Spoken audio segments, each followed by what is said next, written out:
Hello दोस्तों, माझ्या यूट्यूबचं नाव आहे रोहिणी हिवाळे। आज आपण बघणार आहे नॉर्मल डिलिव्हरी। तर नॉर्मल डिलिव्हरीमध्ये इंट्रोडक्शन, डेफिनेशन आणि स्टेजेस। इंट्रोडक्शन काय आहे? गर्भ, वार आणि आवरणे ही सर्व जननेंद्रियातून बाहेर येणे यालाच प्रसूती असे म्हणतात। त्याच्यानंतर आपण बघणार आहे डेफिनेशन। डेफिनेशनमध्ये पूर्वमासी पूर्वदर्शनाने जिवंत मूल, वार आणि आवरणे 24 तासाच्या आत कोणत्याही हत्याराचा वापर न करता नैसर्गिकरित्याने जनन मार्गाने बाहेर येते, कोणत्याही प्रकारची गुंतागुंत नाही होत, त्यास स्वाभाविक प्रसूती असे म्हणतात। त्याच्यानंतर आपण स्टेजेस बघणार आहे। First stage, second stage, third stage, fourth stage.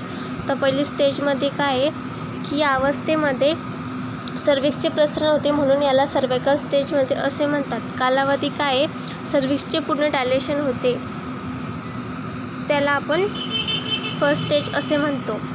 त्याच्यानंतर आपण सेकंड स्टेज बघणार आहे। या अवस्थेमध्ये गर्भ बाहेर येतो म्हणून याला फिटल स्टेज असे म्हणतात।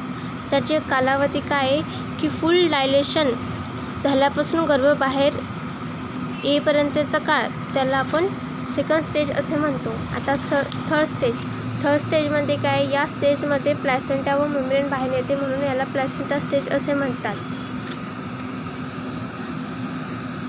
त्या स्टेजमध्ये काय आहे की पहिलीकरण।